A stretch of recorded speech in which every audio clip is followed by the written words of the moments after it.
Steve Cooper, Rank Success, and this is another short video for officers seeking promotion to Sergeant Inspector, Chief Inspector across UK police forces. And this video is about making it brief. So the subject and the topic of this video is about briefing. And that's quite a broad topic really to start with, but it's a key function of a sergeant's role, a key element, a key dimension of the sergeant's role. So the ability to communicate orally through briefing is an aspect of the sergeant's role and the inspectors, and clearly the chief inspectors as well. But I just wanted to spend some time just focusing on that aspect, that specific function of the role, if you like. And that can be a requirement of you from the minute you get promoted. It can be something that you're currently already doing now, so briefing your teams, conducting intelligence briefings, tasking briefings on a day-to-day basis. But some people are not doing it, so if you're not doing acting or temporary, or you're not involved in a briefing role, then that's this is the kind of thing that I think you might be interested in, because one of the things that I often get contacted for is when people start are given their promotion instructions, or they find out that they're going to have to do a briefing of some sort. It's generally panic stations, or how do I do one of those? How do I do a formal structured briefing? Why are they testing me in this way? As I've said, it's a key part of the role. It's an expectation of the role. And a story springs to mind, a very quick one, of somebody who as I say, sometimes you don't get a chance to do briefings, and somebody I was aware of years ago got promoted to sergeant on, I think it was on the Monday. On the Saturday morning following, there was a football match, a local football match, and they were due to brief two gymnasiums full of police officers going on the football duty.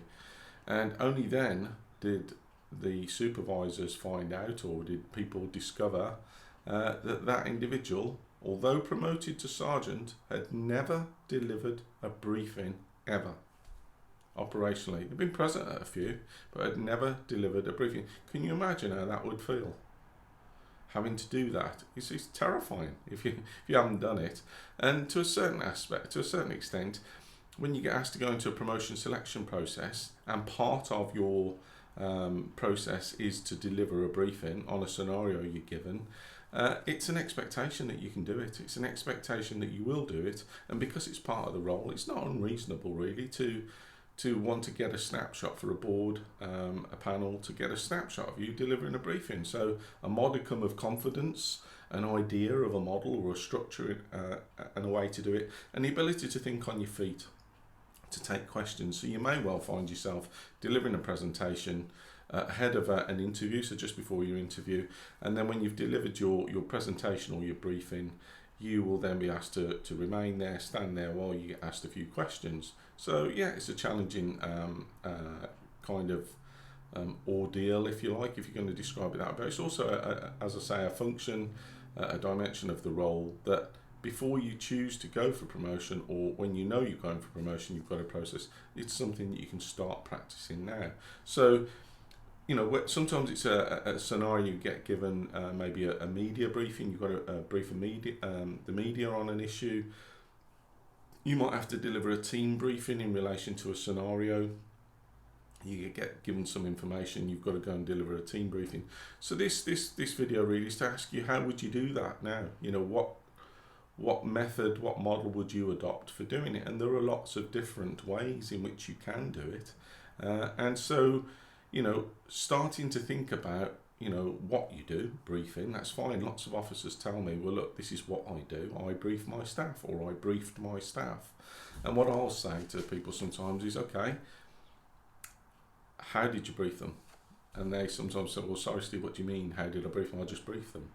You don't just brief somebody. I want to know how you brief them, so that we can kind of dissect it and discuss it, because there are formal models for you that are available to you to use, to consider as options, and they're in authorised professional practice. So if you have a look at the College of Policing, you will find structured briefing models that you can use.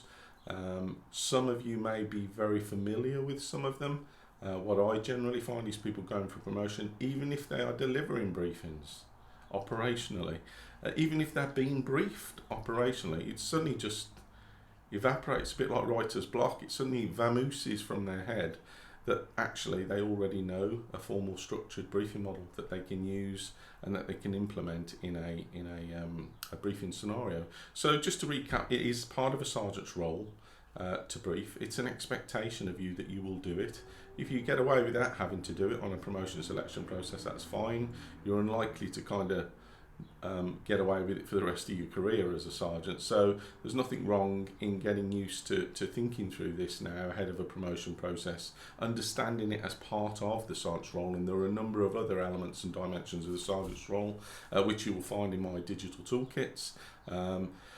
As you'll know from previous videos that I've done, you know, if you don't know the role, you're going to be struggling in an interview or selection process. So I always ensure that candidates are well aware of the role that they're going for, and they can make those links and they understand it comfortably, so that when they're talking about it, it's not as though you're talking about something that's over there. You're talking about something that you've done, that you think about, that you will do as a sergeant or as an inspector or as a chief inspector. Now, for inspectors, clearly, you know, it's taken for granted an inspector can brief and brief good and brief well. So, you know, you may well get different elements for briefing, so they might become more complex. And this is where models, structured models, start coming in and adding value. So often when people say, well, look, Steve, I've got to do a briefing, we get 30 minutes, we've got to go into a room, we get given a scenario, and then we've got to come in and deliver a briefing. And that might be on a scenario, it might be on a question that you find on a piece of paper when you walk in there. You know, please brief the panel on how you intend to lead your teams forward through challenging times. How will you maintain or build or contribute to public confidence as a newly promoted sergeant or inspector? Now, clearly as a chief inspector, you may well find some more complexity in those scenarios, and you have to take a more strategic approach to it. So you're looking at people, process, performance. You might want to split your briefing model up into different headings, so that when you look at the scenario you're given, you look at people, process, performance,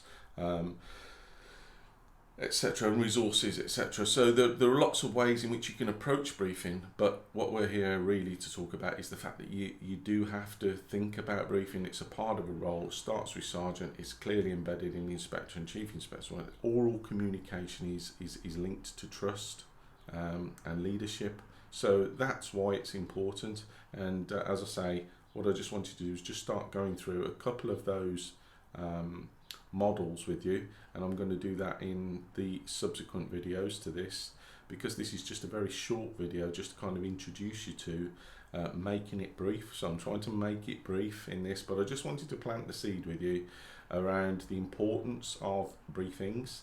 The fact that, you know, you may come in every day and deliver a briefing. It may be an informal briefing, it may be a formal briefing, it may be a agenda-driven briefing, so you come in the morning and brief your teams. There may be a tactical tasking and coordination group meeting agenda that you follow, or you follow as a kind of virtual meeting as somebody chips in at various stages.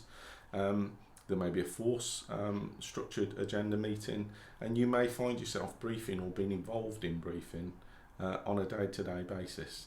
So this is just about getting you to stop for a minute, think about that, and think about some of the models, some of the ways in which you can use to think about and utilise when you're going for promotion.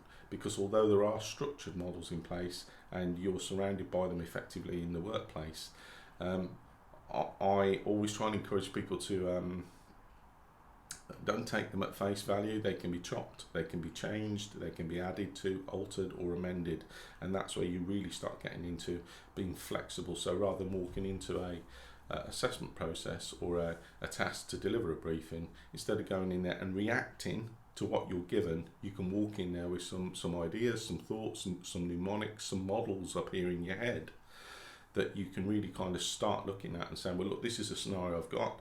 Does this model fit? Oh, it can do, or these elements of it can do. What about this mnemonic? Yeah, that can really fit well.